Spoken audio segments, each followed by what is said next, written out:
Bonsoir à toutes et à tous. Du coup, merci d'être venus assister à cette projection de V pour Vendetta. On va avoir un débat maintenant qui va s'articuler autour de la question devant l'inaction politique. La radicalité des luttes écologiques est-elle nécessaire? Alors, on ne parle pas forcément d'écologie dans ce film, mais on va essayer d'orienter le débat sur cette thématique. Même si, bien sûr, l'écologie ne doit pas être décorrélée du social et des modes de gouvernance dans lesquels on vit. Donc pour commencer, je propose que les différents participants et participantes du débat se présentent.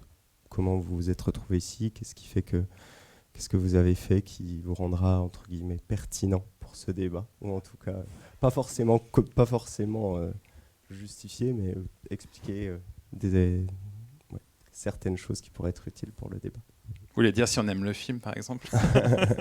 Ça, on y viendra assez vite, mais présentez-vous peut-être en quelques mots. Bonsoir. Bonsoir à toutes et à tous. Je suis William Aucan. En civil, je suis architecte urbaniste. Et un jour, en 2019, j'ai été appelé, tiré au sort, pour être membre de la Convention citoyenne pour le climat. Et avec 150 autres, peut-être que vous en avez entendu parler, on a proposé des mesures jokerisées, abaissées, amoindries. Et du fait d'avoir en face de moi des membres du gouvernement qui tiraient vers le bas le travail de citoyens qu'on a appelés à contribuer pour le climat, j'ai décidé de remplacer, on va dire, une certaine inaction politique en me présentant au régional. Et j'ai été élu conseiller régional des Pays de la Loire et dans l'opposition, puisque c'est pas le parti du climat qui l'a remporté cette élection. Voilà.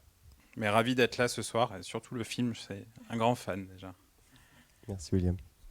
Bonsoir, merci à tous et toutes d'être là. Moi, c'est Béné. Je suis militante écologiste et féministe libertaire. Et j'ai écrit un livre qui s'appelle La révolution du potager, manuel d'écologie individuelle et collective. Et je fais de la sensibilisation, enfin vulgarisation sur l'écologie et la politique d'une manière générale sur Internet. Voilà. Merci.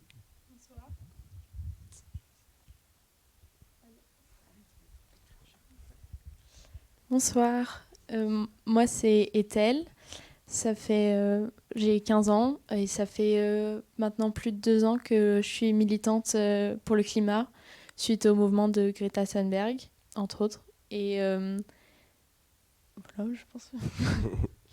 Merci Ethel. Bonsoir, moi c'est Johan Maurice, donc je suis paysan bio dans le sud, dans le sud du 44, près de Pornic, à Chauvet. Et du coup voilà, formateur pédagogique et aussi donc militant engagé sur les luttes contre des projets destructeurs du coin. Donc entre autres le surf park de Saint-Père-en-Retz et là récemment le projet du Carnet, industriel du Carnet en bord de Loire. Voilà. Et donc avec Béné, on avait fait partie du collectif Stop Carnet du coup. Voilà. Bien, merci à toutes et à tous. Alors, je tiens à préciser, on va vous demander d'interagir aussi avec nous. C'est-à-dire, si vous avez des questions à n'importe quel moment, n'hésitez pas à lever la main. Il y a des gens qui pourront vous tendre des micros si besoin. Mais avant de commencer, on va justement se mettre un peu en mouvement toutes et tous, histoire de savoir où on en est chacun et chacune dans cette salle. Et donc, j'aimerais vous poser une question mouvante. Donc, je vais vous demander de vous lever à la proposition qui vous correspond le mieux, à la question: est-ce que vous jugez l'action politique à l'échelle nationale comme suffisante du point de vue écologique? Donc, la première, ce serait: oui, je trouve l'action politique à la hauteur de ses enjeux. Si vous êtes d'accord avec cette proposition, vous pouvez vous lever. Très bien.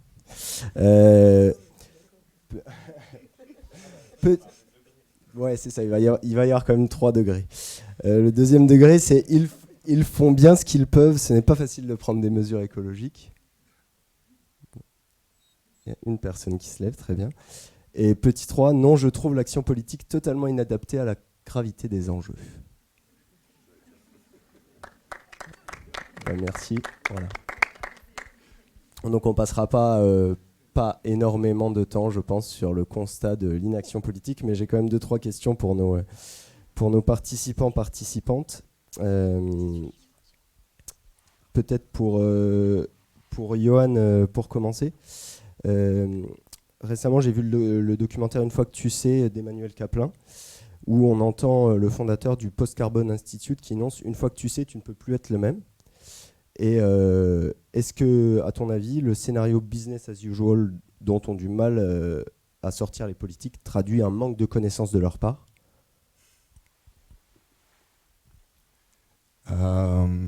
C'est impossible en fait, parce que déjà le rapport du Club de Rome en 1971 était paru, c'était des scientifiques universitaires avec un rapport traduit en plusieurs dizaines de langues qui a été publié, connu partout dans tous les milieux, tout le monde en parlait à cette époque-là.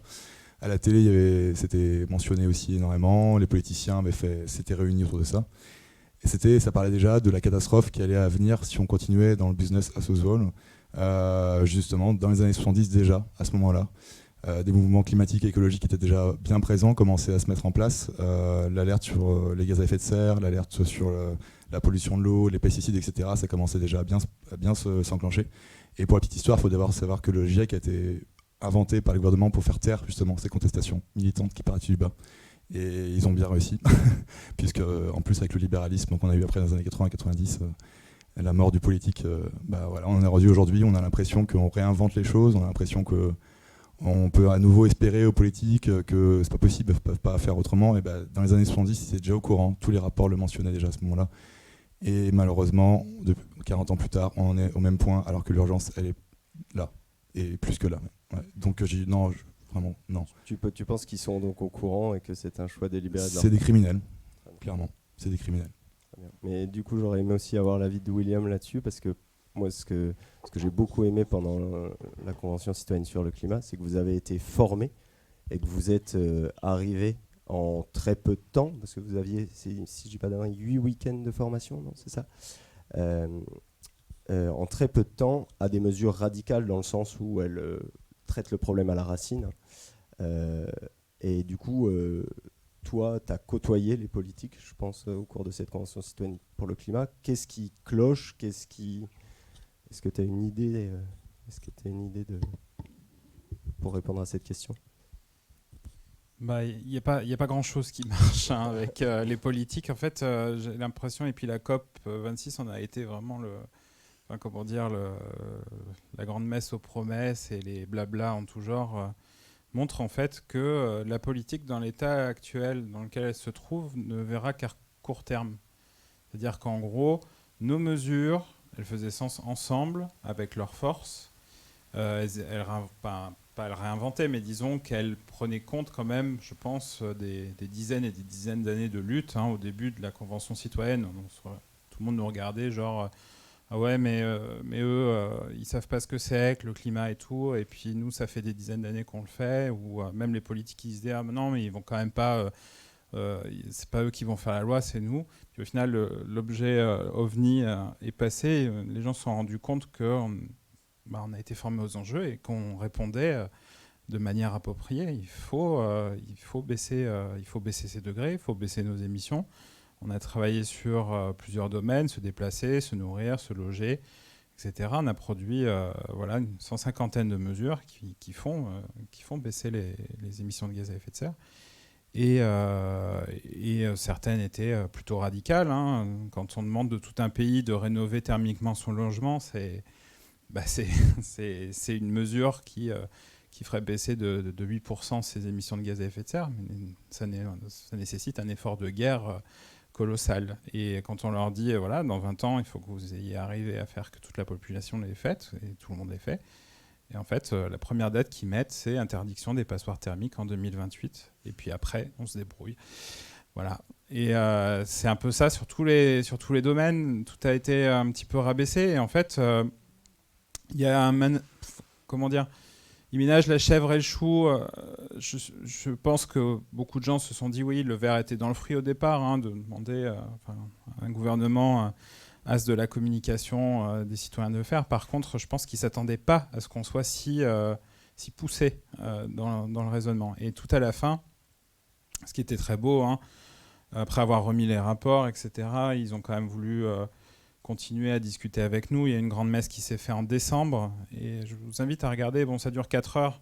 c'est un débat plutôt intéressant dans le sens où en fait, vous vous rendez compte que le postier, l'inspectrice des impôts, le professeur, l'architecte sera capable de parler de la même façon de la rénovation thermique des bâtiments. Et ça, c'est quand même assez beau face à des membres du gouvernement qui étaient, on peut le dire, en sueur face à nous, parce qu'assez perdu le fait qu'on soit devenu expert. Donc ouais, ça marche de s'informer, ça marche d'informer les autres, mais simplement sans ça, je pense qu'on n'arrivera pas à faire levier parce qu'ils auront toujours peur et verront à court terme. Ok. J'aimerais rebondir sur la COP26 et peut-être avoir l'avis de Béné du coup. Tu décryptes un peu l'actualité sur différents réseaux sociaux. Est-ce que tu penses que ce genre de grande messe internationale, au vu des enjeux qui sont internationaux, et même si nous on réduisait nos émissions, il y a d'autres pays et il faut une synchronisation internationale, est-ce que tu ne penses pas que c'est quand même un peu utile, ces Conference of the Parties, même si bon, les résultats sont mitigés après 27 éditions, et mitigés, le terme est faible, on va dire, mais... Je peux répondre de manière simple et rapide. Si tu veux. Non. Ok. Est-ce que tu peux développer un peu ton propos ? Déjà, moi, je veux dire que moi, je me suis radicalisée, comme on dit, au niveau de l'écologie après la COP21. En fait, j'avais beaucoup d'espoir par rapport à la COP21, comme beaucoup de gens de mon âge, peut-être, je sais pas. Mais du coup, en fait, quand j'ai compris que le rapport n'avait aucune valeur juridiquement contraignante, en fait, je me suis dit qu'on était manipulé et qu'en fait, on nous faisait croire des choses qui allait avoir aucune action politique derrière, quoi. À partir du moment où il n'y a rien de contraignant, ni pour les entreprises, ni pour les entreprises en priorité et pour les individus, on sait très bien que ça ne va pas changer, quoi. On ne va pas faire fermer Total, toutes les entreprises polluantes vont continuer à exister tranquillement et voilà, il n'y a rien qui va changer, quoi. Donc, du coup, par rapport à la COP26, moi, je suis restée très en retrait. J'ai regardé de très loin parce que ça a tendance rapidement à m'agacer. Du coup, je suis restée assez en retrait par rapport à ça. J'ai pas lu grand-chose sur la COP26. Je sais juste que ça a été un échec cuisant.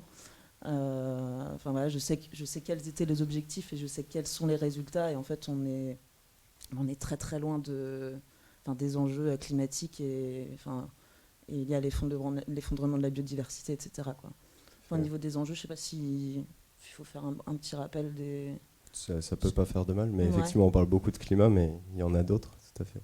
Du coup, les enjeux de la COP26, c'était surtout d'essayer de rester en dessous des 1,5 degrés de réchauffement, de faire un fonds vert en fait, de 100 milliards pour les pays du Sud global, donc, qui sont les premiers États victimes du dérèglement climatique, et puis de faire des dommages et réparations aussi envers ces pays du Sud global qui sont toujours les premières victimes du dérèglement climatique. Et en fait, au niveau des résultats, en fait, il ne s'est rien passé. Je rigole, mais en fait, c'est plus du cynisme. Donc, le fonds vert a été décalé. Les dommages et réparations envers les pays du Sud global ont été esquivés totalement. Donc, globalement, les pays riches ont totalement abandonné les pays pauvres, qui sont dont les habitants sont littéralement en train de mourir depuis plusieurs décennies à cause du dérèglement climatique et de l'effondrement de la biodiversité. Et puis ils sont venus avec 400 jets privés et ils ont donné la parole à Jeff Bezos qui fait ouvertement du tourisme spatial. Donc, c'est assez bien résumé sur ce qui s'est passé, j'ai l'impression. Donc en gros, la COP26, on n'en attend jamais grand-chose et on est toujours déçus. Très bien.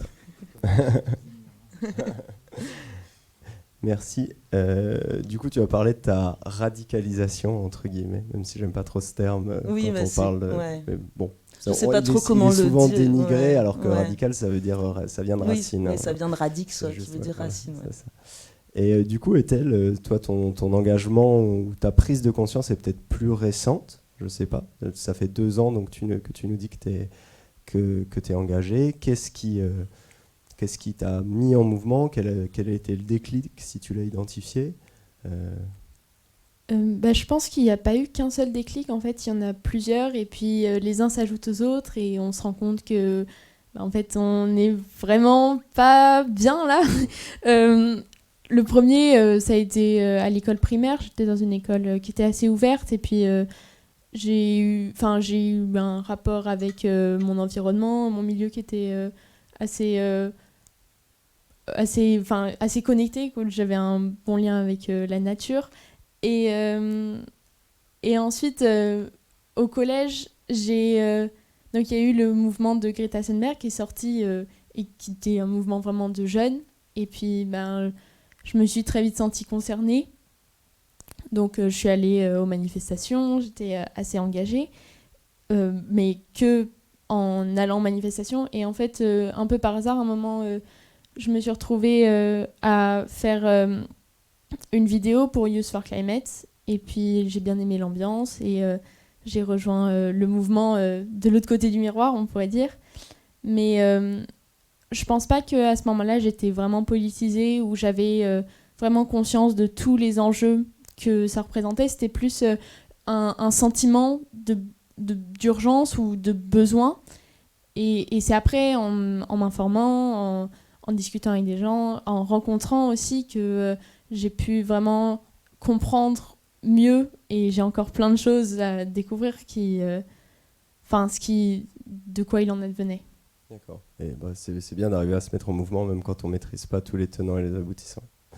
Et du coup, je suppose que tu partages un peu le constat sur l'inaction politique. Et j'aurais une question encore pour toi. Est-ce que des fois, ça te fait pas peur? Est-ce que c'est pas lassant aussi de voir que on a totalement dénigré ce mouvement des marches pour le climat où il y avait quand même énormément de jeunes dans la rue et il n'y a pas eu de conséquences réelles pour vous suite à vos demandes, suite aux marches? Est-ce que c'est pas un peu frustrant? Déjà, les conséquences, je pense que ça a été plus de greenwashing parce que du coup, le climat est devenu un peu à la mode. Après, ça peut être angoissant, mais j'essaie de ne pas l'être parce que mon but, c'est pas de reproduire l'inaction parce que je suis angoissée ou pour d'autres raisons. Donc, en fait, c'est en agissant aussi que je peux parer à cette angoisse et me sentir mieux avec moi-même et pouvoir avancer.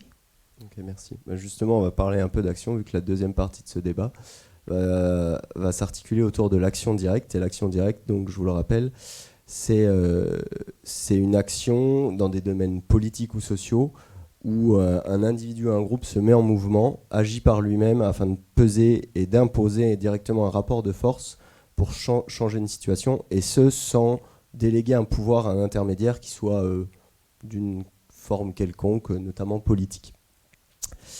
Est-ce qu'on a des questions dans la salle jusque-là ou pas? Ouais, tout au fond.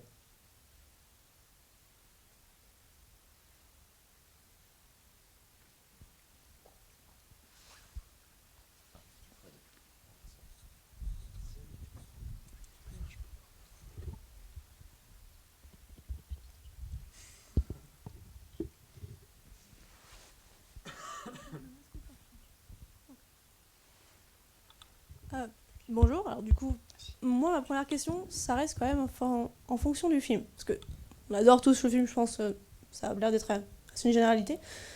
Mais je pense que clairement, si on aurait voulu parler de ça avec ce film, via ce film, c'est clairement pas le bon. Il parle aussi de climat et tout, je suis d'accord avec ce que vous dites, je suis d'accord avec pas mal de choses, même si j'aimerais m'éterniser et je suis pas vraiment à l'aise pour le faire. Mais pourquoi V pour Vendetta ? Pourquoi vous avez choisi V pour Vendetta pour commencer à parler de climat ?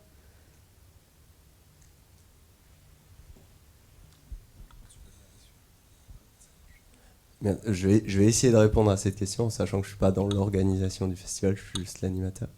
Je pense que ça pose une question sur le genre d'action qu'on est prêt à mettre en place pour faire bouger une situation et un statu quo qui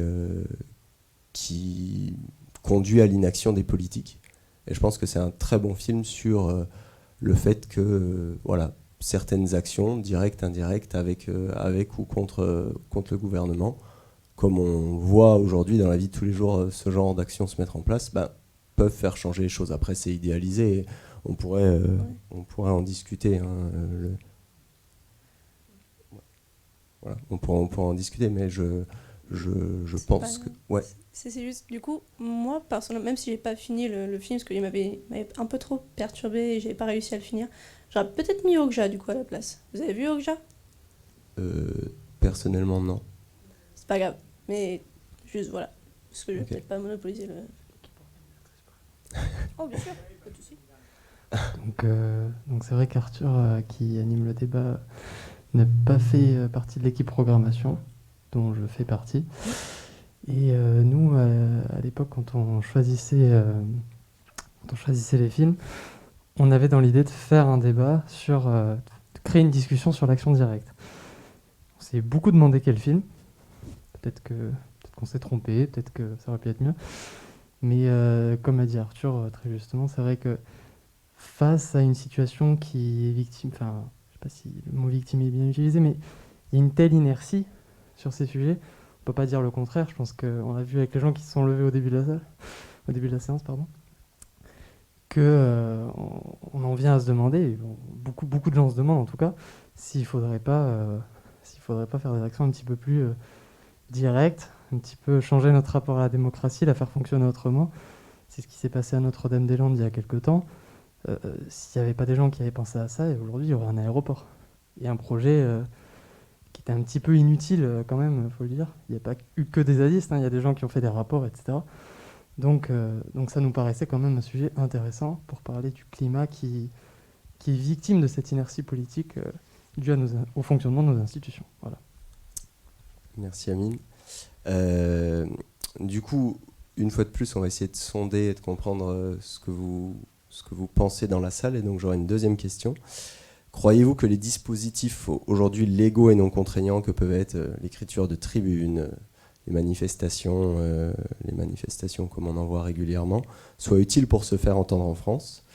Et donc, la première proposition, c'est oui, je pense que manifester mon opinion dans un cadre légal est suffisant pour faire changer les choses. Je vais vous demander de vous lever si vous pensez que...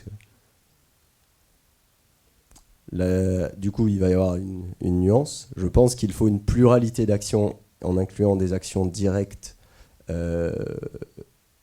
généralement illégales et indirectes. Ça, c'est la deuxième proposition.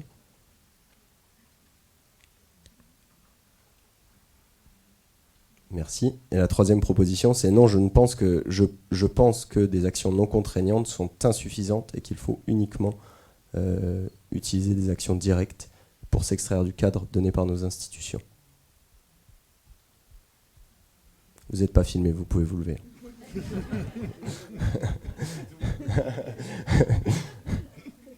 Très bien, merci. Du coup, je vais recommencer par Johan. Devant l'inaction politique, tu t'es engagé dans plusieurs collectifs, plusieurs luttes locales et qui visent à clairement imposer un rapport de force avec le pouvoir politique actuellement en place. Est-ce que tu travailles aussi avec les politiques ? Est-ce que tu penses qu'il y a une échelle politique qui peut constituer des alliés intéressants ou tu as été globalement déçu par les représentants que tu as pu rencontrer et du coup tu essayes de faire en dehors de tout ça, en dehors d'un cadre politique ? Ouais, après, non, clairement je ne crois pas du tout aux politiciens, même politiciens locaux. Pour l'expérience que j'ai pu en avoir sur les luttes locales, notamment dans le Pays de Ré, où on a eu des votes majoritaires sans même connaître les dossiers sur des projets de merde qui participaient à la destruction de notre environnement, des terres agricoles, des ressources en eau. C'est des personnes voilà, qui sont à la tête d'un petit pouvoir qui est utile pour eux. Mais clairement, l'avenir de leur territoire, la question de leur environnement, comment les habitants de leur territoire vont pouvoir tenir sur ce territoire-là, comment leurs enfants vont pouvoir maintenir leur vie, leur existence grâce aux ressources qui sont toujours présentes, ils n'en ont rien à faire, rien à carrer. Clairement, sans une politique autogestionnaire à l'échelle directe, en fait, on n'y arrivera jamais. Sans un rapport de force concret, direct, où on les met face à leurs contradictions, face à leur peur aussi de voir leur petit pouvoir s'échapper, on n'y arrivera jamais. Faut pas se leurrer, quand on est dans les luttes concrètes sur le terrain, on voit très bien en fait qu'il n'y a aucun espoir à tirer de ces gens-là, même des élus qu'on pourrait croire plus proches du terrain. À part quelques exemples qu'on aime bien montrer comme ça de temps en temps, de maires qui s'engagent pour l'environnement, mais c'est des exemples, c'est des portions, c'est des gouttes d'eau. Et ça ne restera jamais un mouvement massif. Or, aujourd'hui, on est face à une urgence. Je ne sais pas si on se rend compte aujourd'hui de l'urgence dans laquelle on est, en fait. C'est la première fois que l'humanité, je pense, est face à telle chose en fait. Et en plus, on est responsable aussi envers d'autres espèces qui n'ont rien demandé de ce qu'on est en train de leur faire subir actuellement. Et je pense qu'on a une grande responsabilité. Et surtout, il y a un truc que j'entends des fois dans mes formations pédagogiques sur la ferme ou autre. Je peux plus entendre le fait de dire oui, mais c'est les enfants qui changeront, on va éduquer les enfants. Ça, je peux plus entendre. Voilà, je pense que c'est à nous maintenant de changer les choses et c'est pas aux enfants d'assumer nos conneries. Oui, et puis ça met une responsabilité sur leurs épaules qui peut être très anxiogène. On a vu des études sortir récemment sur ce phénomène-là. D'accord, merci. Du coup, toi, William, tu as testé l'inverse de l'action directe. Tu as travaillé avec les politiques. En quelque sorte, tu nous as donné une première fois ton avis. Est-ce que tu veux rebondir sur ce qui a été dit depuis, sur la nécessité de bosser ou non avec le politique, et si oui, sur comment on le fait, qu'est-ce qu'il faudrait changer, ce qu'il faudrait apporter?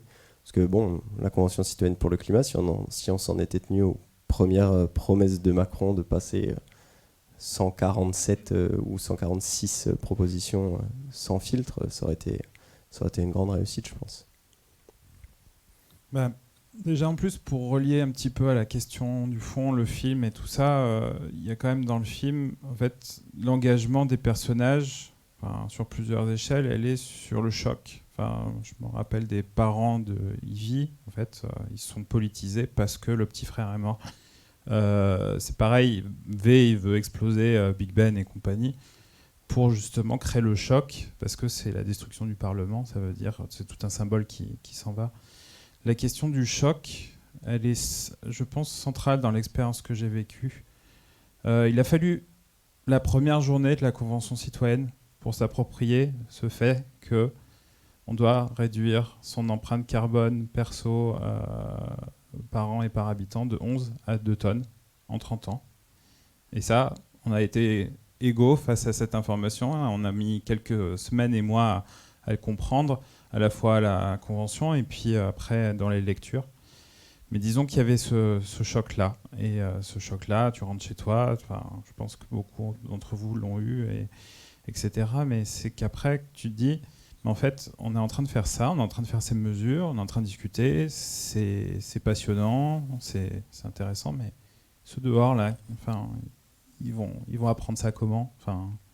Je me rappelle, je ne sais pas que je me rappelle, je suis papa de 2 enfants, mon quotidien est rempli, en fait, du temps, j'en ai très peu, mental, et je sais que la Convention m'avait donné 3 jours par mois où on montait à Paris à discuter avec des autres, et ils s'occupaient de tout, j'avais juste à réfléchir. Et ça, 67 millions de Français, tu te sens un peu con parce que tu dis, mais comment on va faire ça? Parce que les mesures là, elles ne fonctionnent que si on a compris la cause du réchauffement climatique. Si on n'en voit que les conséquences, les méga-feux, les inondations, etc., tu vois ça, tu dis ok, mince, ça arrive loin en plus, et on sait pas chez nous. Comment agir, quoi. On Il sait pas d'où ça vient. Il n'y a pas de choc. Il y a 0 choc. Et donc, s'il y a un truc à changer dans la politique, c'est la question de l'information. Et toi, Johan, tu l'as dit, c'est pas que les gamins. C'est-à-dire que déjà, même en plus, c'est les décennies pour agir. C'est-à-dire que les gamins, il faut qu'ils grandissent assez vite pour que ce soit maintenant. Mais non, en fait, tout le monde doit repasser devant ces informations-là qui sont... Le dérèglement climatique est là. Il le savait, tu l'as dit, depuis le rapport Meadows. Exxon savait, on sait depuis quelque temps que Total savait. Il savait qu'on arrivait à un monde à 5 degrés. Et pourtant, cyniquement, ils ont continué à vendre. Et c'est difficile même de sortir du tout pétrole, alors que c'est ce qu'aurait dû faire la COP. C'est l'engagement de toutes les ressources fossiles dans le sol. Voilà. Et donc, à changer dans la politique, d'abord, c'est une campagne d'information. On ne peut pas, à mon avis, commencer à travailler sur cette question climat sans que tout le monde soit au courant au départ. Et ça, moi, je pense que vous l'avez remarqué, il n'y a pas de campagne d'information. Il n'y a que les médias. Les médias, c'est la seule source d'information. Et le fait scientifique, c'est con, mais c'est pas sexy. Donc ça passe pas. Ça ne passe que si on a du temps et qu'on a des ressources pour ça. Donc ça, c'est une première chose. La deuxième chose que j'ai appris, c'est qu'au final, en ayant juste ce mandat-là, cette question simple, aidez-nous à faire des mesures qui réduisent de 40% les émissions de gaz à effet de serre dans un esprit de justice sociale. en n'ayant que ça, et qu'après, hop, chacun va qu'à ses occupations. Eh ben, c'est assez inspirant en fait, la question du Sénat citoyen, de se faire tirer au sort. Il y avait pas, enfin, ce qui est assez dingue, c'est de créer ce monstre un peu de la Convention citoyenne par un gouvernement as de la communication. Et en fait, au final, eh ben, ils ont réussi à pas pouvoir nous manier parce qu'on a allé dans d'autres directions. Ils pensaient qu'on allait faire 5 grandes questions à faire. En fait, on en a fait 150. Ça, c'est plutôt une bonne chose. Donc ça, je pense qu'il y a ça. Il y a l'information, il y a la réappropriation de la politique par les citoyens. Moi, c'est vraiment, en fait, on en discutait dans le bus avec des étudiants là qui m'avaient reconnu. Je pense que l'inaction politique, elle a de nombreux sièges. Elle en a encore plus quand les gens vont pas voter ou quand les gens eux-mêmes ne vont pas s'approprier la politique. Et il y a nécessité, je pense, d'avoir des vrais mouvements citoyens, d'avoir des citoyens qui soit créent leur propre parti, soit vont dans les partis existants, secouer les puces des gens pour leur dire que c'est maintenant que ça se joue. Et ça, moi, c'est quelque chose auquel je crois. La démocratie, elle est organisée de cette façon. Il faut aller avec les outils qu'on a et il faut être soi-même son propre... Oui, et prendre de la place parce que bon, j'anime quelques ateliers de sensibilisation aux enjeux environnementaux et souvent on voit les enfants beaucoup plus compétents que leurs parents sur les sujets et c'est assez perturbant. Une petite question à Ethel maintenant. J'ai récemment lu dans un article que Greta Thunberg, en marge de la COP justement, avait annoncé nous disons stop au blabla, stop à l'exploitation des peuples, de la nature et de la planète, stop à ce qu'ils sont en train de faire là-dedans. Nous sommes fatigués de ça et nous allons faire le changement, qu'ils le veulent ou non. Ça ressemble pour moi à un passage à l'action directe, alors qu'elle a plutôt essayé de faire changer les choses au niveau politique en militant auprès des gouvernements et en ayant une visibilité internationale. Est-ce que tu as envie de réagir à ça ? Est-ce que ça te parle, cette notion d'action directe ? Est-ce que tu en es arrivé là aussi ou pas ? Alors, je pense que le changement ou l'action directe, elle peut être définie de différentes manières. Il y a l'action visible, illégale ou une campagne de communication. Et puis, il y a aussi tout ce qu'on fait en interne, toutes les rencontres qu'on fait, tous les liens, toutes les questions qu'on se pose. Et ça, en fait, c'est aussi inventer un monde sans avoir obligatoirement besoin des politiques ou d'autres gens. Et donc, c'est aussi ça qu'on fait. C'est rencontrer des gens et puis savoir qu'on n'est pas seul et qu'on peut faire des choses aussi en dehors de décisions qui sont prises au-dessus de nous. On ne nous a même pas demandé notre avis. À 15 ans, on m'a jamais demandé de voter, donc même pas, ça, c'est même pas une question. Très bien. Oui, je pense que tu n'es pas seul et peut-être les personnes ici ne sont pas seules parce que je vous rappelle quand même que 58% dans la dernière étude publiée dans The Lancet des jeunes de 18 à 25 ans en France sondés pensent que le gouvernement ment sur l'impact de ces mesures environnementales. Passons. Il me semble qu'il y a une question là. Pardon, je n'avais pas vu.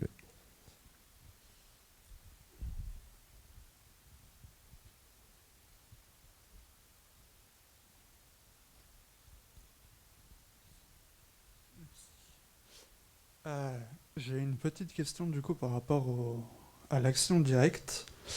Il y a quelque chose que je comprends pas trop en termes de définition. Est-ce que l'action directe c'est uniquement des actions qui sont organisées totalement en marge du cadre légal et donc juridique, ou est-ce que des groupements sociaux comme Make Sense que je vois dans la liste là-haut rentrent dans le domaine aussi ou non?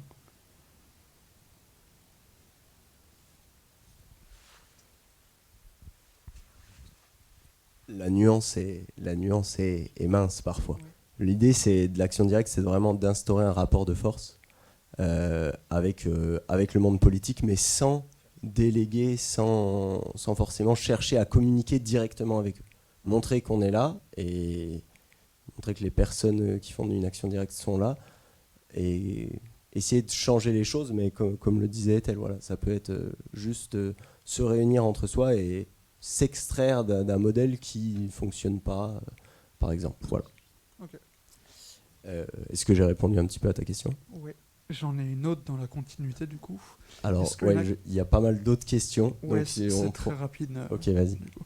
Est-ce qu'une action du coup personnelle dans l'objectif donc d'être une action directe peut également être considérée comme telle, ou c'est vraiment un groupement de personnes qui doit agir pour une cause un minimum?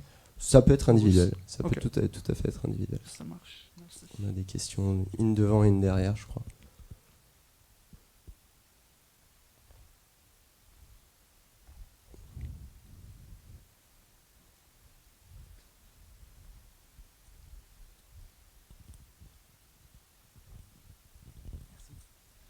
Oui, bonsoir Laurent.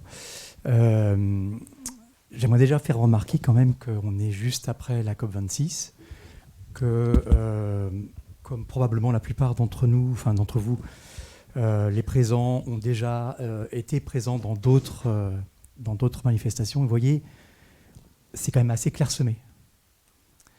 Et bien souvent, si vous évoquez un petit peu le sujet, on est tous convaincus, très probablement.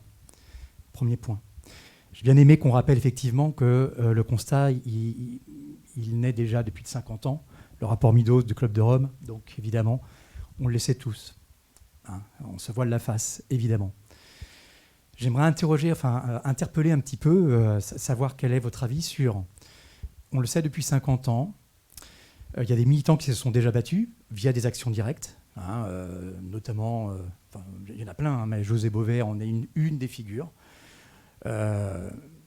Pour d'autres raisons, mais en tout cas d'action directe, hein, mis hors la loi quand même, hein, donc risquer la prison. Et je rebondis sur ce qu'a dit William, nous sommes dans une démocratie. Il faut donc faire avec les outils qu'on a dans cette démocratie. Moi, je suis père aussi de 5 enfants, et je ne vois pas bouger les choses depuis 50 ans, j'en ai 50. Et in fine, je me dis, mais comment on peut se sortir de ce système qui s'auto-alimente, si ce n'est par, malheureusement, prendre le mur en plein fouet, ou malheureusement avoir l'opposé de la démocratie, ça veut dire une dictature environnementale, parce qu'on sera au pied du mur. Alors, je suis plutôt optimiste de nature, mais depuis une trentaine d'années que ce sujet me prend en tripe. Personnellement, j'ai pas trouvé quel axe, comment agir concrètement, même si je fais partie d'associations et autres, et je ne vois rien bouger. Le système s'auto-alimente. On voit par exemple là le parti écologiste, hein, qui élit en fait le plus modéré d'entre eux.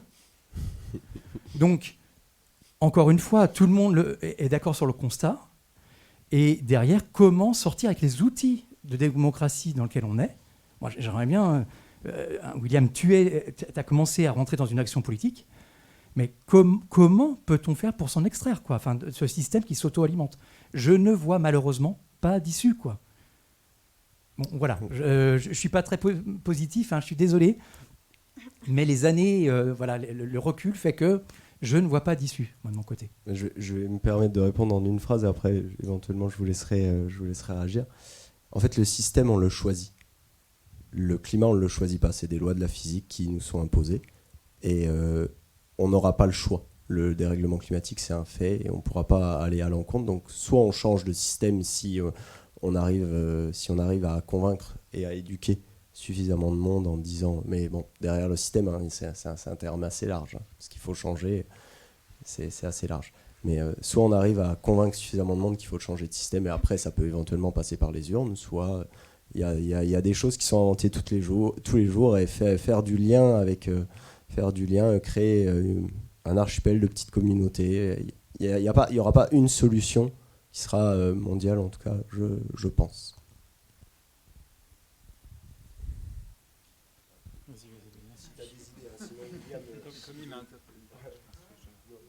Après, j'ai pas nécessairement grand-chose à dire là-dessus, juste que moi, ma boussole, entre guillemets, déjà, c'est l'anarchisme, et en plus, c'est le pessimisme combatif. Donc, savoir que potentiellement, on est foutu, ou que ça va très très mal se passer, mais quand même continuer à se battre ici et maintenant, et autour de soi, pour essayer de sauver ce qui peut l'être en fait. Moi c'est juste mes deux moteurs quotidiens. Et après c'est sûr c'est difficile. Je pense que vous connaissez tous et toutes l'éco-anxiété. Je pense qu'il y a de plus en plus de gens qui en souffrent aujourd'hui, mais je pense qu'en agissant déjà et en essayant de transformer sa colère en action, déjà je pense que ça peut apaiser un petit peu. Et puis après on fait comme on peut.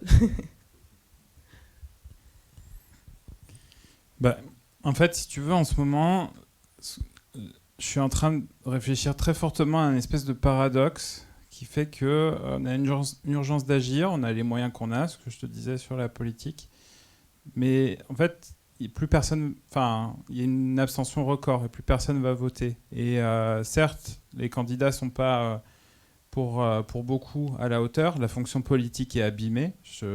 Moi, je continue à penser ça. Et c'était ce que je pensais avant de rentrer à la Convention citoyenne. Et je peux te dire qu'en sortant, un président qui te demande de venir l'aider au final pour se moquer de toi, c'est quand même assez ardos dans un devoir civique. Mais néanmoins, ça aide à avancer.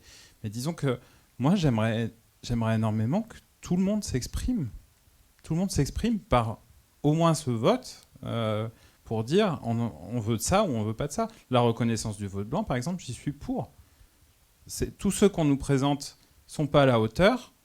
Vous nous mettez quelqu'un d'autre par le vote blanc. Il faut, en fait, si tu veux, je le vois au régional. La majorité laquelle je suis contre, en fait, sont les champions de l'inaction, de payer des choses à droite à gauche aux copains, aux mairies qui font le truc. Mais il n'y aura aucune éco-conditionnalité aux aides. On peut aider n'importe quoi, un surf park ou n'importe quoi, heureusement qu'il ne le fait plus d'ailleurs, mais sans demander une contribution ou vraiment si ça a un impact néfaste sur l'environnement. Ce qui, je crois, assez terrible. Au final, ils sont arrivés comme ça, ils étaient bien contents, parce que personne n'est allé voter. Finalement, ils sont confortés parce que juste les fidèles qui sont fidèles à leurs idées ont continué à voter. Tout le reste ont baissé les bras. Et ce baissage de bras, moi je trouve que tant que si on change un truc dans la politique, alors il faudrait que tout le monde s'exprime, tout le monde aille voter, tout le monde aille dire quelque chose sur ça. Désolé, je vais être radical, mais moi je vote plus en fait. Franchement, je pense qu'il faut qu'on arrête dans l'illusion de la démocratie représentative. On voit où ça nous mène. On voit aussi que pendant les années 30, le fascisme a très bien réussi avec la démocratie représentative. Et on voit aujourd'hui où on en est avec la démocratie représentative, avec les fascismes qui montent à nouveau. Je pense il faut aussi assumer le fait qu'on est acteur de notre territoire, toutes et tous, qu'on est tous dans la politique, toutes et tous, mais acteurs de cette politique, et on n'a rien à attendre de ces politiciens qui sont au-dessus. Moi, j'avoue, de gauche comme d'extrême gauche, comme de droite, rien, je veux rien de ces gens-là. Moi, ce qui me désespère, par contre, c'est dans les luttes concrètes sur le terrain, des luttes sur le terrain de gens qui s'occupent de son papier, de gens qui s'occupent concrètement de gens qui sont dans la précarité, de gens qui se battent pour l'environnement, contre des projets de merde dans le coin. Concrètement, je désespère par contre de voir qu'il y a très peu de personnes qui s'y investissent. Ça me désespère beaucoup plus que l'abstention, en fait, réellement. Et je pense qu'on a plus de pouvoir là-dessus, et c'est là où on peut avoir notre pouvoir que dans ce vote. Et il ne faut quand même pas oublier que toutes les réformes sociales, toutes les grandes libertés qu'on a pu avoir et qui aujourd'hui sont rognées les unes après les autres, elles ne se sont pas gagnées dans les urnes, elles se sont gagnées dans la rue, dans les grèves, dans des rapports de force hyper importants. Il faut quand même le rappeler, l'histoire, elle est importante, l'histoire. Comment on a obtenu tout ce que là, on a aujourd'hui, par exemple le fait qu'on puisse s'exprimer librement aujourd'hui sur la radicalité, c'est grâce à des rapports de force directs, des fois parfois violents, assumés, complètement assumés, mais par des forces massives, par des gens qui étaient présents en masse. Aujourd'hui, malheureusement, on est de plus en plus dans l'individualisme, dans la peur, et il y a beaucoup plus de gens maintenant qui attendent juste de la part de politiciens justement qui se bougent et qui justement préfèrent leur confort. Je ne critique pas pour autant le truc là, parce qu'il y a des gens qui n'ont pas forcément le choix aussi du confort et qui n'ont pas le choix de leur vie, et c'est une horreur aussi, leur vie, leur précarité. Mais les gens aujourd'hui qui sont dans la classe moyenne, je suis désolé, ou dans bourgeois, ils ont la responsabilité pour se bouger, parce que déjà souvent quand on est plus élevé dans les classes sociales, on a plus d'impact sur le climat, l'écologie et d'autres choses. Et tout le monde a la responsabilité aujourd'hui de se bouger concrètement dans le territoire, concrètement, je dis bien concrètement, de faire des collectifs citoyens, sensibiliser les gens dans la rue, d'aller faire des débats, mouvements, d'aller faire des sit-ins devant les mairies, d'occuper les mairies, de foutre le bordel un peu partout, là où vous pouvez dans les entreprises, etc. Tout le monde a cette idée-là. Aujourd'hui, on ne peut plus faire autrement. On est devant le mur. Là, c'est maintenant. Et je pense que si on était une tribu amérindienne qui était en Amazonie, qui voyait en fait son habitat être détruit, c'est ce qui est en train de nous arriver, mais nous, on ne voit pas trop parce que en fait, on a le luxe de pouvoir extraire des ressources qui viennent d'ailleurs pour pouvoir se préserver des destructions de l'environnement. Donc ça va. Sauf qu'il y a des peuples, pendant ce temps, dans les pays du Sud, qui, eux, le vivent concrètement tous les jours, la destruction de l'environnement, la fin de leur vie, en fait, en question, leur fin de leur territoire, parce qu'on est quand même ancré au territoire, et eux, ils le sont bien plus que nous. Mais je veux dire, eux, ils se battent, ils sont obligés de se battre, sinon, ils finissent, en fait, ils sont morts. C'est ce qui est en train de nous arriver, mais de manière lente. Et du coup, on se bouge pas, parce qu'on est dans le confort, et on bouge plus. Et en fait, on est en train de crever, de manière lente. Donc je pense qu'il faut agir et plus rien attendre des politiciens. Je suis désolé. Alors vous avez proposé de l'interaction, ça marche bien parce qu'il y a 2-3 questions en file d'attente. Okay, je ne sais pas quel est le timing, mais en fonction, il faudra peut-être synthétiser les réponses. On prend juste la réaction de Bénédicte rapide et après... Alors super rapide, sinon on ne va pas tenir le timing. Okay. Bon, déjà, moi j'approuve tout ce que dit Johan. Mais juste pour rebondir sur ce que disait Johan, moi je me suis jamais sentie aussi impliquée politiquement que depuis que je ne vote plus en fait, et où j'ai décidé d'agir autrement, de rejoindre des collectifs, que ce soit féministes ou écologistes, etc. Et en fait de m'organiser avec les gens autour de moi. Enfin, c'est vraiment la manière que j'ai trouvé d'agir politiquement, et en fait je me rends compte qu'à plusieurs dizaines de personnes on peut remettre en question un projet industriel qui va bétonner 110 hectares de zone naturelle. Avec 2-3 potes, en fait, potentiellement, on peut réussir à faire plein de choses. Et je pense que c'est ça que les gens ont du mal à réaliser, en fait. C'est que l'organisation, elle se fait via nous directement, et on n'est pas obligé d'attendre l'action politique pour qu'il se passe quelque chose au quotidien en fait. C'est à nous de reprendre le pouvoir, et le pouvoir il se prend pas nécessairement par les urnes, mais aussi à côté, en s'organisant avec des gens qu'on aime ou pas, mais avec lesquels on a des affinités politiques. Et en fait on peut faire vraiment plein de choses, et c'est ça que j'ai envie de faire passer aujourd'hui, c'est que en fait faut pas attendre. Et il ne faut pas attendre les élections ou des calendriers électoraux qui nous ont imposés. En fait, il faut agir tout le temps, en permanence, en dehors du contexte politique, quoi. Alors moi, j'ai 23 ans, donc je suis étudiant. Je suis un peu inquiet de la question du coup des problèmes climatiques. Et j'en suis quand même assez conscient, je me renseigne très souvent là-dessus, même un peu plus en détail sur les détails scientifiques. Mais ça me paraît évident qu'il faut agir. Mais je me demande si... je lis votre question et je me demande si on va pas un peu trop vite. Parce qu'on on fait juste le constat de l'inaction politique sans se demander pourquoi. Et je pense que justement par rapport à ça, il y a deux choses. Il y a déjà la politique donc, au niveau national. Et par rapport à la politique au niveau national, donc on est en démocratie, donc a priori nos représentants sont élus. Et à voir dans les sondages, donc les Français, ils n'ont pas l'air très concernés par la question écologique, j'ai envie de dire. C'est la première préoccupation des Français, je crois. Ouais. Et pourtant, ça se voit pas dans les jambes. Et parce que je pense que beaucoup de gens pensent que l'écologie peut être de droite. Pour ça, je sais pas, mais effectivement, c'est la première préoccupation. Et après, on peut se poser la question de qui décide de parler d'autre chose, qui tient les médias, Il y a un super article de Bolloré que je vous conseille d'aller lire, d'Enquête du Monde. Faut avoir 30 minutes à perdre, mais c'est pas du temps perdu. Et voilà, effectivement, faut se poser la question de l'inaction et de qui c'est qui l'encourage cette inaction. Mais oui, effectivement, faut se la poser. C'est dur de se la poser en une heure. Donc si ça te gêne pas. J'allais dire aussi après, justement, moi, je dis pas qu'il faut pas agir comme vous dites de manière directe, mais ce que je me demande, c'est est-ce que agir de manière directe, j'ai envie de dire même de manière plus radicale, ça va pas au final desservir la cause. C'est mes prochaines questions. Donc super, tu me fais la transition. En plus, vous l'aviez faite avec la question de la violence. D'autant que la violence, elle peut prendre différentes formes, psychiques, psychologiques, physiques. Et il y a des super documentaires qui sortent et qui sont sortis dernièrement, notamment Un pays qui se tient sage de David Dufresne sur les violences policières, les violences étatiques pendant le mouvement des Gilets jaunes. Et du coup, on peut... Ouais, moi, ce que j'aimerais vous poser comme question à tous les quatre, c'est une fois qu'on fait le constat justement des violences qui s'exercent sur certaines minorités de la population, pas forcément toutes, et il y a une majorité, on peut dire, qui vit dans un certain confort et qui a tout intérêt à garder un statu quo. Est-ce qu'une fois qu'on a visualisé ces violences, est-ce qu'on n'a pas envie aussi de devenir violent ? Le mépris qu'il y a eu vis-à-vis de la Convention citoyenne pour le climat, et moi j'appelle ça du mépris, est-ce que c'est pas très violent ? Est-ce que ça donne pas envie de faire plus que de l'action politique ? Et je pense que la Convention citoyenne pour le climat, vous avez continué à travailler ensemble, à essayer d'instaurer un petit peu un contre-pouvoir et à continuer à travailler ensemble. Et rien que ça, certains pourraient le juger trop violent. Et moi je trouve ça super. Mais voilà, j'aimerais questionner un peu cette question de la violence qui est présente un peu partout et qu'une majorité ne voit pas et du coup a du mal à tolérer, d'autant qu'elle est couverte d'une certaine manière par les médias.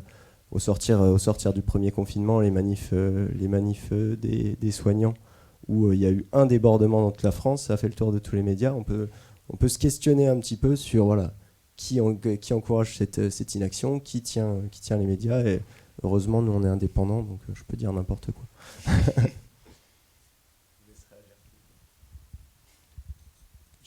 Je lance. Juste un truc. Enfin, je pense que les sittings et tout ça, et chaque lutte à chaque échelle, elle est nécessaire. Mais je vois mal, en fait, un sitting par-ci par-là, en fait, arrêter l'âge du fossile. Moi, je n'arrive pas à comprendre autrement que par la diplomatie. Il y a 8 milliards de personnes à mettre d'accord là-dessus. Et on peut faire des luttes locales, et il faut les faire. Et il faut être présent. Il faut faire, par contre, les choses à chaque échelle. Et je pense que, par exemple, toi, qu'est-ce qui t'aurait empêché de devenir, je sais pas moi, député et faire la loi par rapport à ce que tu vois, les trucs. C'est ça le truc. Non mais, enfin, c'est vrai. Il y a un phénomène mondial. C'est un phénomène mondial. Si on reste dans notre coin à faire les trucs dans notre coin, ça ne fonctionnera pas. C'est pas ce que je fais. Donc il faut en faire de façon locale, mais il faut aussi penser qu'il y a des choses à faire de façon nationale et internationale. Pour la violence, forcément, ça prend aux tripes. Je veux dire, on est tous. Enfin, c'est la première préoccupation. On en parlait tout à l'heure.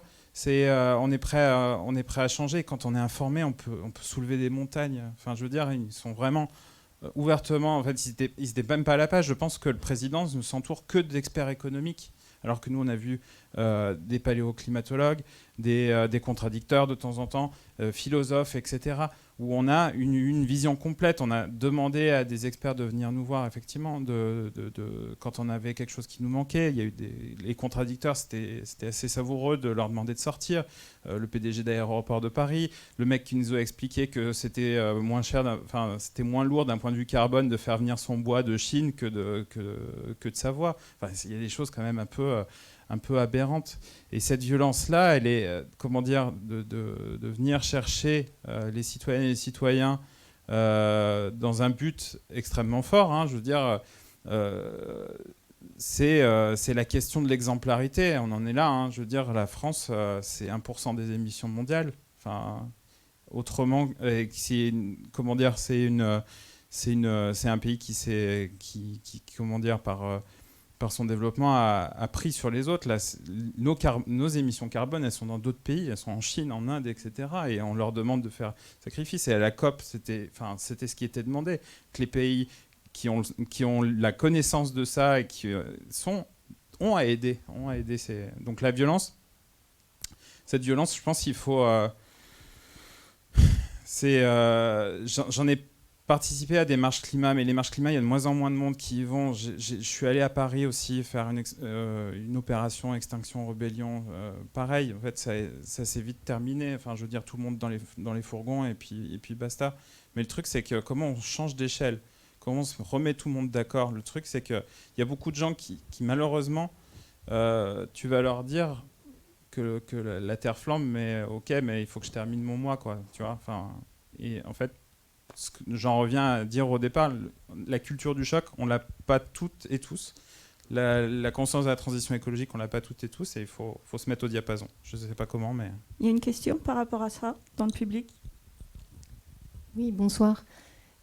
On parle d'inaction des gens, et est-ce que ce serait pas, est-ce que la clé ce serait pas justement l'information? William, tu parlais de vous avez été formés, et pour moi c'est ça en fait la clé, c'est que les gens soient formés, c'est que et que ça fasse une chaîne, quoi.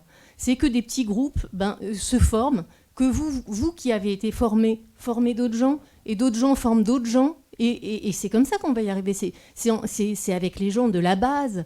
C'est les gens qui vont plus accepter ce que nous disent les politiques depuis des années.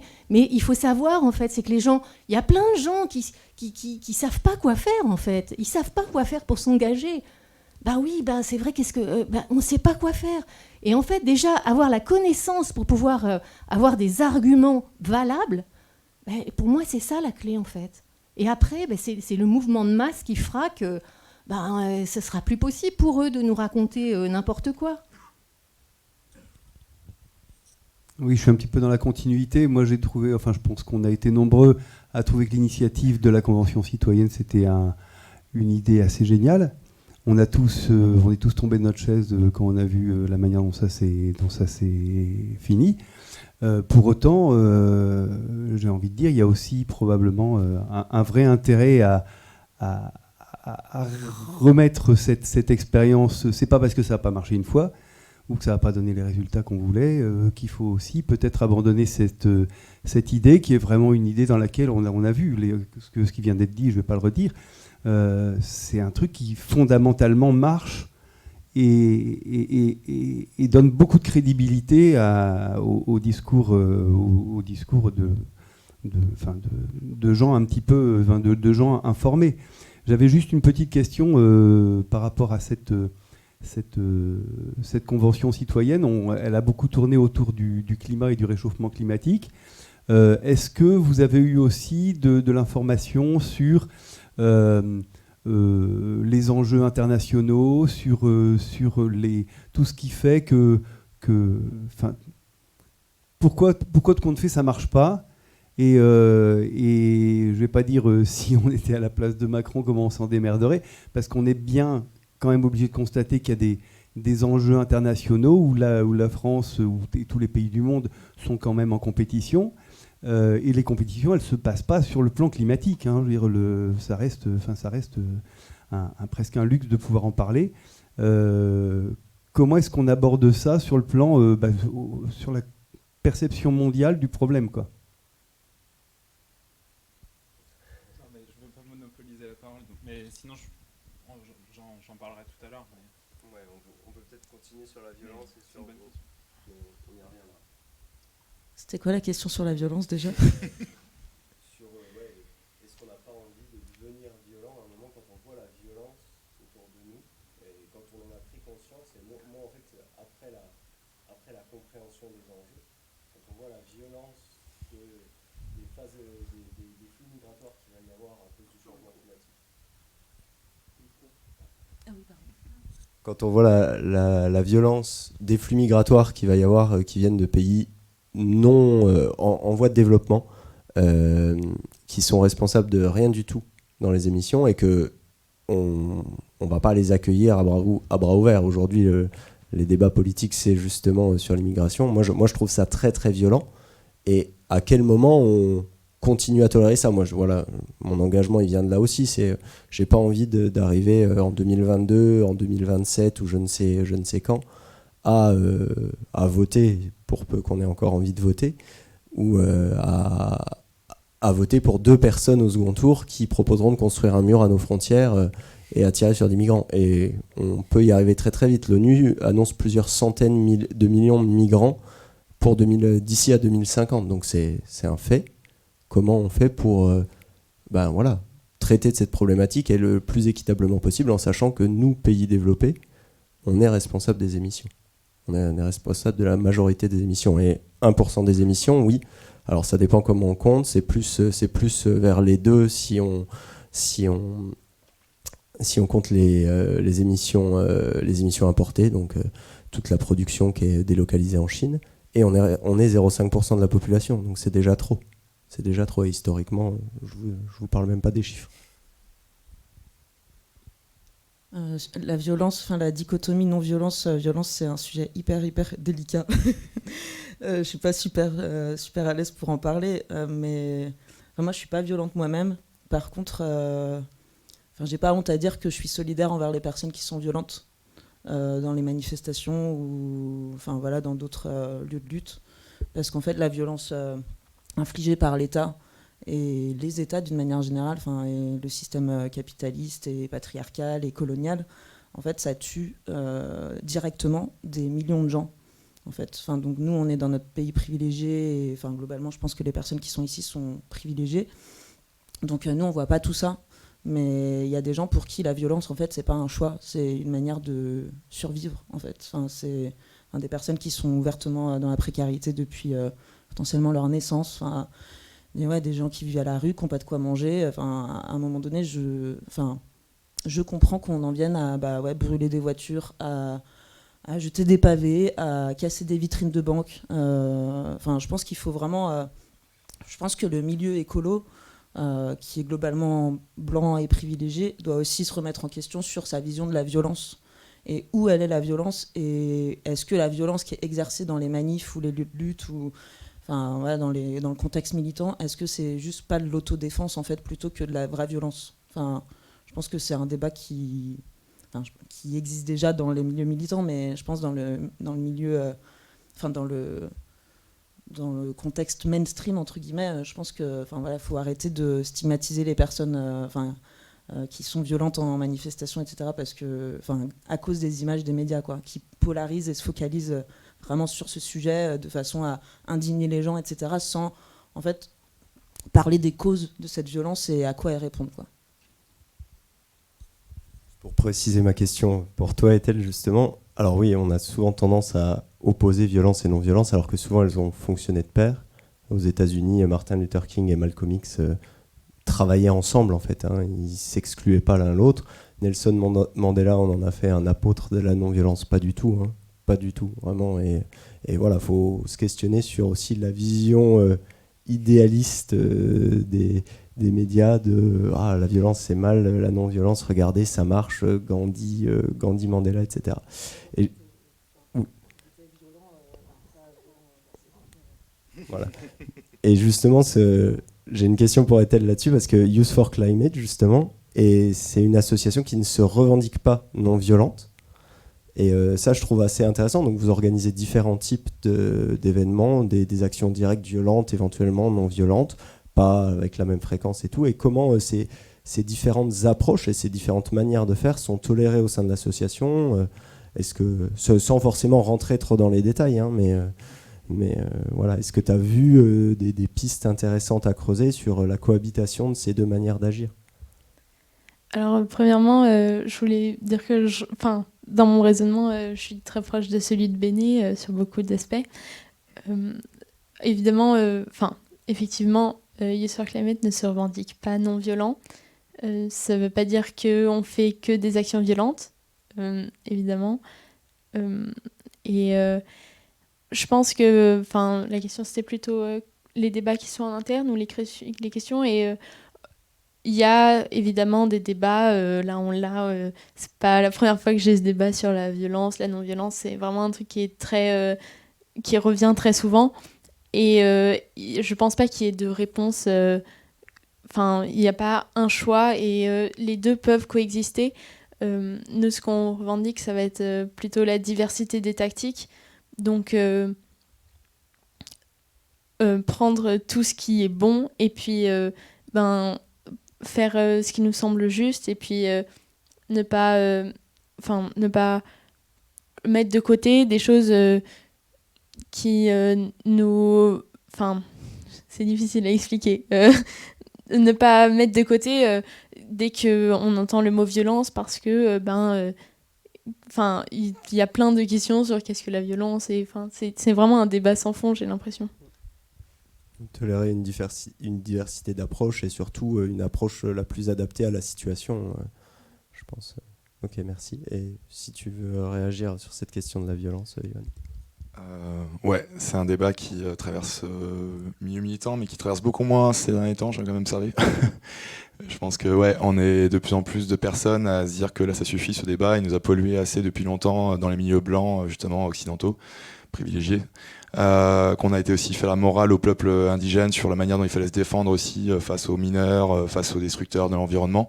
Aujourd'hui, ils disent stop, ça suffit, il faut belle leçon de morale, là, les ONG nous dire comment on doit lutter.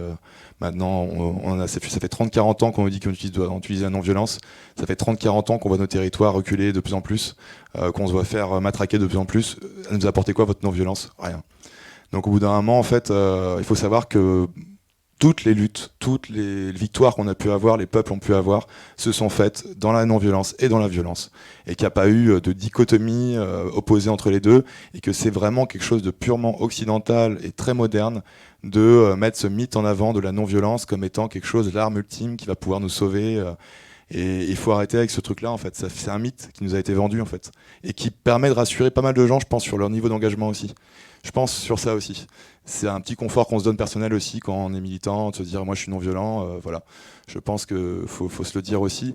Faut quand même savoir que quand on est dans des luttes concrètes, je veux dire sur le terrain, et qu'on est face à des risques, on voit les choses, on voit comment les forces de l'ordre agissent, on voit comment les camarades se font, mais c'est une horreur, enfin, se matraquer les autres. Je pense que on n'est pas dans un truc où en fait on se dit ah bah non, je suis pacifiste, non, je suis non-violent, enfin. En fait, il y a quelque chose qui se passe, on se dit c'est pas possible. Là, on est face à une machine de guerre, quelque chose qui nous tue chaque jour, qui tue des millions de gens chaque jour dans le monde de manière impunie. Et là, moi, je vais me dire, bah non, je suis non-violent, ou alors je vais dire à mon voisin, non, t'es non-violent, tu agis pas, s'il te plaît, comme ça et tout. Enfin, on est dans quel décalage? C'est pas possible, en fait. Là, il y a un truc où la question de la violence ou de la non-violence, elle a aucune question d'être, en fait, là. C'est une question juste, en fait, de nous se défendre en tant que peuple, en tant que personne qui voyons nos gens, les gens autour de nous, les gens ailleurs, être en train d'être oppressés, de crever à cause de ce système qui nous met vers la mort, qui nous mène toutes et tous vers la mort, et le vivant avec. Et après, on va se dire, ah bah non, faut être non-violent parce que sinon ça va pas marcher. Ou on va décribiliser le mouvement parce que sinon ça va pas marcher. Mais est-ce que vraiment, aujourd'hui, on a ces questions-là, franchement? Est-ce que ça fait pas 30-40 ans qu'on nous dit ça va décribiliser le mouvement, la non-violence c'est mieux, etc. Et ça fait 30-40 ans qu'on va mieux? Bah, j'ai pas l'impression. Et les marches pour le climat qui étaient pacifistes, on voit plus personne. Est-ce qu'elles ont eu l'effet? Non. Donc en fait, à un moment donné, c'est plus ces questions-là qui sont importantes. C'est comment on peut bloquer concrètement le système, comment on peut faire chavirer le système complètement. Et il y a des moyens qui sont des fois violents. Je vais pas les exprimer ici. Je vais pas dire que j'en ai participé ou pas. C'est pas l'idée. Mais c'est que je veux dire par là, c'est que il faut assumer un rapport de force. C'est le seul moyen aujourd'hui qu'on a de s'en sortir. Et là où je trouve par contre que c'est trop vendu dans le film V pour Vendetta, c'est le rapport de force individuel, comme si un individu allait nous sauver, le mythe de l'héros, voilà, sauveur. Faut arrêter avec ce truc-là. C'est surtout, en fait, toutes et tous ici, collectivement, qui dès maintenant pouvons être CV pour Vendetta, mais c'est pas une personne, quelqu'un qui a des super pouvoirs qui va nous sauver. Et voilà, c'est vraiment important d'en être conscient, je pense, de ça, de ce rapport de force qui est instauré dès maintenant et ne pas en avoir peur, parce que dont on devra avoir peur, c'est plutôt de ce qui va se passer si on fait rien à ce niveau-là, quoi. Et c'est déjà en train d'arriver pour plein de gens en fait aujourd'hui, qui n'ont plus le luxe d'y penser. J'aimerais rajouter un truc, ça fait plusieurs fois qu'on dit on est privilégié aussi, on est blanc, tout ça, et c'est sûr qu'on va l'être de moins en moins. L'effondrement de la biodiversité, tout ça, c'est des choses qui vont nous impacter de plus en plus sur différents aspects. Et je pense que la question de la violence, est-ce que la question se pose ou pas? En fait, il y a un moment, elle va plus se poser. Et ça sera aussi parce que l'urgence, elle sera visible. Et en fait, elle est déjà visible, elle est masquée, mais elle est là. Et voilà. Délocalisée quelque part. Parce que voilà, les méga-feux, pour l'instant, on en a quelques-uns en France, mais pas si gros que ça. Et ouais, vas-y, Béni. Je voulais juste dire, il y a quand même 50 000 morts par an dues à la pollution de l'air chaque année en France. J'avais exactement le même chiffre en tête, j'allais le sortir. Et donc, la violence écologique, elle existe en France, elle est réelle et elle touche. Alors, en effet, les personnes précaires, racisées en priorité, et les femmes. Mais la pollution de l'air, par exemple, c'est tout le monde. Je pense que l'air ne choisit pas qui il va être tué en fait. Donc c'est un chiffre qui est, pour moi, assez symbolique. C'est qu'il y a quand même 50 000 personnes qui meurent tous les ans de la pollution de l'air, quoi. Donc oui. faut.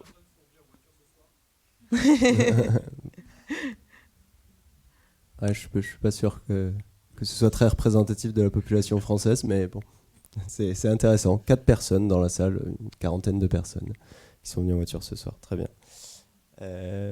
Alors, on a beaucoup parlé d'engagement, de comment on fait, où c'est qu'on va, etc. En fait, je pense pas qu'il y ait qu'une seule solution, et je vais encore faire de la pub pour l'excellent documentaire Une fois que tu sais de Emmanuel Caplin, où en fait le documentaire est ce qu'il est, mais à la fin, le débat qu'ils organisent généralement après chaque séance, c'est un débat sur comment se mettre en mouvement, et ils donnent notamment sur leur site toute une pluralité d'actions, plus ou moins radicales, plus ou moins violentes, ou plus ou moins tout ce que vous voulez.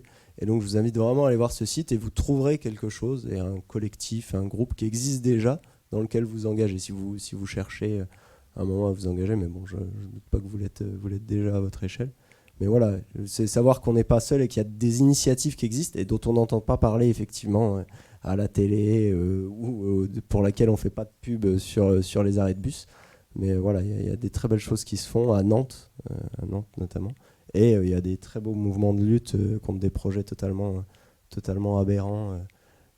Et justement, vous mentionnez le projet au Carnet, où du coup vous faites tous les deux partie du collectif Stop Carnet. Et donc ce collectif interagit de manière permanente avec à la fois des politiques, j'imagine, mais aussi surtout des militants un peu plus radicaux de la ZAD, qui s'est monté au Carnet. Et c'est intéressant de voir que voilà, un collectif qui est ce qu'il est capable d'échanger avec des militants sur le terrain qui vont occuper et instaurer un rapport de force. Et voilà, je ne sais pas si vous aviez envie d'en parler un petit peu, parce que c'est quand même un problème très actuel dans la région. Oui, je ne sais pas s'il y a des questions particulières, si vous avez connaissance déjà du projet du Carnet. Non. Donc c'est un projet de zone éco-technologique qui a lieu donc à Frosset, à Frosset, Paimboeuf, Saint-Viaud, sur 110 hectares de zone naturelle, et qui prévoit de bétonner donc 110 hectares de zone naturelle, dont 51 hectares de zone humide. Et il y a 116 espèces protégées sur le site. Et du coup, le collectif Stop Carnet, qui a été fondé par des riverains, des locaux, se bat depuis, ça fait 1 an et demi, c'est ça ? Ouais, 1 an et demi pour faire abandonner ce projet, en fait, qui est une aberration écologique totale. Rien qu'au niveau de l'artificialisation des sols, alors qu'il y a plein de friches industrielles dans l'estuaire de la Loire. Donc moi je fais partie de ce collectif avec Johan et puis d'autres personnes. En ce moment on est très très fatigués parce que ça fait 1 an qu'on lutte, et il y a eu une ZAD du coup qui a occupé donc le site du Carnet pendant 7 mois, et donc même si l'expulsion de la ZAD n'a pas créé il n'y a pas eu d'interpellation, etc. En fait il y a une répression permanente qui est sidérante envers les membres du collectif et envers les membres les ex-habitants et habitantes de la ZAD. Donc c'est peut-être aussi pour ça que les gens ont de plus en plus peur d'agir, parce que en manif on se fait défoncer. Dans les ZAD, on se fait défoncer aussi. Et si c'est pas sur le jour même, ça va être les jours d'après, puisqu'il va y avoir de la répression ou de la surveillance, etc. Donc je pense que c'est aussi un contexte autoritaire et un régime qui est fascisant, en fait, qui peut faire peur aux gens et qui les empêche d'agir concrètement, quoi. Merci. Donc je pense qu'il faut peut-être rassurer les gens là-dessus. C'est pas du tout rassurant ce qui se passe, mais peut-être leur trouver des personnes de confiance avec lesquelles agir pour qu'elles se sentent bien et qu'on arrête d'avoir peur, quoi. Parce que on n'a pas le choix, de toute façon, il faut agir, quoi. Ouais. Merci, on va s'arrêter là. Juste rebondir pour terminer sur la zone écotechnologique. Les mots ont un sens. Et on a un gouvernement qui est très fort pour détourner le sens des mots. Et c'est un thème, une thématique qui revient un petit peu dans le film, et moi qui m'a fait réagir. Donc voilà, n'hésitez pas à creuser ce sujet-là aussi. Merci à vous quatre, donc Bénédicte, Johan, Ethel et William. Avant que vous quittiez la salle, quelques informations. Donc, demain, le festival continue à 14h avec la projection du film Les Combattants qui sera suivi d'un débat s'intitulant Face à l'angoisse du lendemain, quel engagement pour la jeunesse? Donc, pour continuer les débats qu'on a eu ce soir probablement. N'hésitez pas à donner votre avis sur le festival et sur cette séance où il y a un très court formulaire accessible avec un QR code affiché dans le hall d'entrée où vous pouvez faire vos retours sur le festival. En quittant la salle, veillez à ne rien laisser derrière vous, c'est le protocole sanitaire. Et tous les débats qui ont été animés dans le cadre de ce festival seront disponibles sur la chaîne YouTube de Projection Transition, que vous pouvez suivre le festival sur les différents réseaux sociaux. J'étais très ravi d'animer ça avec vous et d'avoir les échanges qu'on a eus. Merci à toutes et à tous et je pense qu'on pourra continuer à discuter dehors si vous le voulez. Voilà.